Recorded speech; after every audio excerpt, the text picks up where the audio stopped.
Dear viewers, আশা করি সবাই ভালো আছেন। খুব সুন্দর একটি সকাল, সবাইকে অনেক শুভেচ্ছা।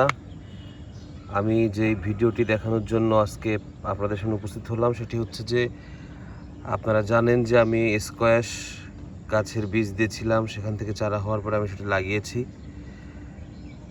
প্রায় 3 সপ্তাহ হতে চলেছে চারার বয়স। এই চারাটি দেখুন, এটি মারা যাচ্ছে। আসলে এই গাছটি লাগানোর সময় এটি শিকড়টাও বেশ কিছুটা ছিঁড়ে গিয়েছিল, যে কারণে দুটি পাতা আমি কেটে দিয়েছিলাম। এরপরে দেখা যাচ্ছে ছোট একটি পাতা হলেও এই চারাটি মারা যাচ্ছে। ভালো করে খেয়াল করে দেখলাম যে এই যে কাণ্ডটা, এটা কিন্তু পচে যাচ্ছে। এই যে এখানে পচে যাচ্ছে কাণ্ডটা, পচে একদম হালকা হয়ে গেছে। এখানে এটি বাঁচবে না, দাঁড়ানোর মতো অবস্থায় আর নেই। এই গাছটিও আপনারা খেয়াল করবেন, দেখেন এই যে কাণ্ডটিতে পচন ধরেছে। এই চারাটিতেও একই সমস্যা। আবার এই চারাটিও খেয়াল করবেন, এই যে বাদামি রং দেখা যাচ্ছে, কাণ্ডে কিন্তু পচন ধরছে, পচে যাচ্ছে।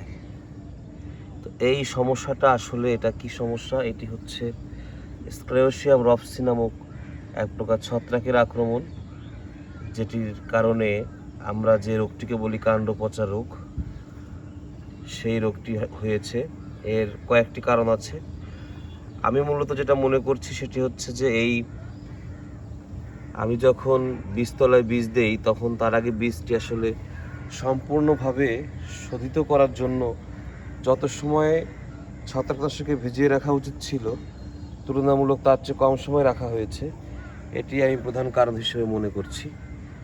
এর পাশাপাশি আরও কয়েকটি কারণ যেগুলো থাকে, যেমন যদি জৈব সারের পরিমাণ মাটিতে বেশি হয়, এরপরে যদি সেচের মাধ্যমে অন্য কোথাও থেকে এই ছত্রাকটি এখানে ছড়ায়, সেক্ষেত্রে রোগগুলো হয়।